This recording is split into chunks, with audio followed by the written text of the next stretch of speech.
Hello everyone, welcome back to my channel B U study point. आज हम देख रहे हैं बी फर्स्ट सेमेस्टर की इंग्लिश का सिलेबस। इसका नाम है English prose and writing skills. Syllabus को हम इसलिए देख रहे हैं ताकि हम अप टू डेट रहें, ताकि जो नई चीज़ें अगर यूनिवर्सिटी ने ऐड करी है या फिर कुछ चीज़ें जो हैं यूनिवर्सिटी हटाती है तो उसके बारे में हमें जो है इंफॉर्मेशन मिल जाए। तो चलिए हम देख लेते हैं। इस जो आपका सिलेबस है टोटल आपके सेमेस्टर में, उसमें आपको टोटल 8 यूनिट्स को कवर करना है। तो हम सभी यूनिट्स को जो है देख लेते हैं कि आपको क्या क्या यूनिट्स में पढ़ना है। So the first unit is an introduction of Indian writing in English.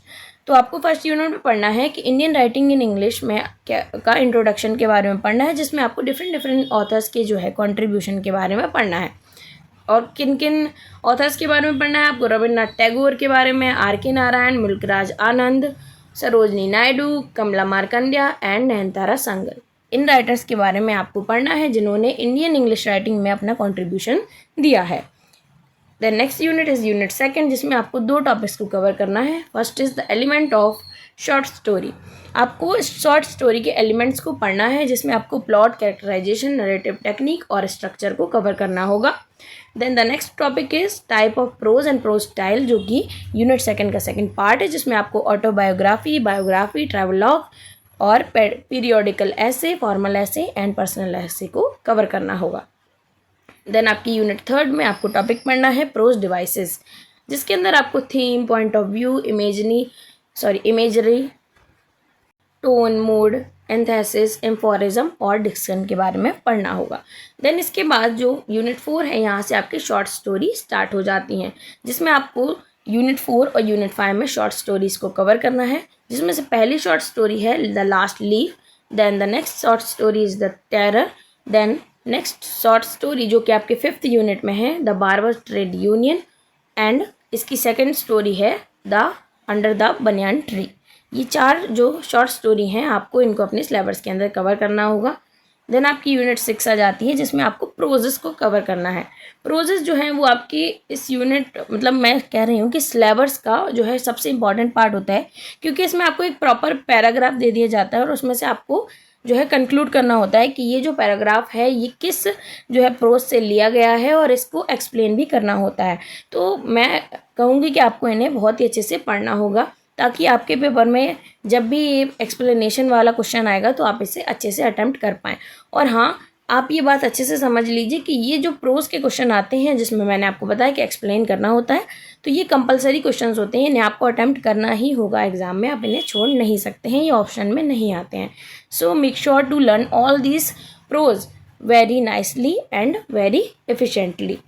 सो आपके जो सिलेबस है उसमें टोटल कितने प्रोज हैं? 5 प्रोज इसको प्रोवाइड किया गया है, जिसमें से पहला है ऑफ स्टडीज़, दूसरा है dream children's, then sir Roger at church, फिर उसके है वर्जीनिया वुल्फ का क्या the profession for women, and the last one is patriotism beyond politics and religion, जो कि किसने लिखा है? APJ अब्दुल कलाम ने लिखा है। ये जो है आपके 5 प्रोजेज हैं। और इसमें से सबसे इम्पॉर्टेंट मैं आपको बता दूं ऑफ स्टडीज़ है, जिसमें से सबसे ज़्यादा क्वेश्चंस आते हैं। ये ऑफ स्टडीज़ से आपको एक लॉन्ग क्वेश्चन, जो कि मैंने आपको एक्सप्लेनेशन बताया है, एक्सप्लेनेशन वाला क्वेश्चन बताया है, वो आपको ज़रूर देखने के लिए मिलेगा अपने एग्जाम में। Then the last unit is unit 8, जिसमें आपको पढ़ना है कंप्यूटर एंड राइटिंग स्किल्स के बारे में इंग्लिश के अंदर। देखिए, मैं आपको बता देती हूँ, इससे बहुत ज़्यादा क्वेश्चंस नहीं आते हैं, बट आप इसको एक ओवरव्यू की तरह भी पढ़ सकते हैं, बिकॉज बहुत ज़्यादा मतलब इम्पॉर्टेंट तो है, बट उतना ज़्यादा जो है इससे पेपर वेटेज नहीं होता है इसका। इस यूनिट के लिए आपको ज़्यादा जो है एफर्ट डालने की ज़रूरत नहीं है, इसको जस्ट आप एक ओवरव्यू ले सकते हैं इसके जितने भी टॉपिक्स इसके अंदर दिए गए हैं। इसके अंदर जो 3 टॉपिक्स दिए हैं, जैसे कि पावर पॉइंट प्रेजेंटेशन और रिज्यूमे और CV को बनाना माइक्रोसॉफ्ट वर्ड की मदद से, और लेटर्स ऑफ एक्सेप्टेंस और रेजिग्नेशन जो कि जॉब में होती हैं, इन चीज़ों के बारे में आपको पढ़ना होगा। और इसका लास्ट टॉपिक है ऑनलाइन राइटिंग, जैसे कि blogging, content writing, effective email writing. इन चीज़ों को आपको अपने BA फर्स्ट सेमेस्टर के जो इंग्लिश का सिलेबस है उसके अंदर पढ़ना होगा। तो ये सभी टॉपिक्स आपके जो हैं बीए फर्स्ट सेमेस्टर इंग्लिश के सिलेबस के अंदर इन्वॉल्व हैं। आई मस्ट से कि आपको एक बार अपनी यूनिवर्सिटी की वेबसाइट पर जाकर भी देखना चाहिए, क्योंकि कभी कभार जो यूनिवर्सिटीज़ होती हैं, देखिए ये जो सारी ही यूपी के अंदर यूनिवर्सिटीज़ हैं उनके लिए ये सिलेबस यूज़फुल होगा, बट फिर भी अगर आप देख लेंगे अपनी यूनिवर्सिटी का एक प्रॉपर सिलेबस तो बहुत ही अच्छा होगा। बिकॉज सम यूनिवर्सिटीज जो हैं क्या करती हैं कि अपने सिलेबस में कुछ चीज़ों को ज़्यादा एक्सक्लूड कर देती हैं या फिर इंक्लूड कर देती हैं। कुछ चीज़ें वो एक्सक्लूड कर देती हैं, कुछ चीज़ें वो इंक्लूड भी करती रहती हैं समय अनुसार। तो आपके एग्ज़ाम में बिल्कुल भी दिक्कत ना हो, इसके लिए आप अपना सिलेबस एक बार ज़रूर यूनिवर्सिटी की वेबसाइट पर जाकर या फिर जो आप मॉडल पेपर खरीदते हैं उनसे कंपेयर करके देख सकते हैं।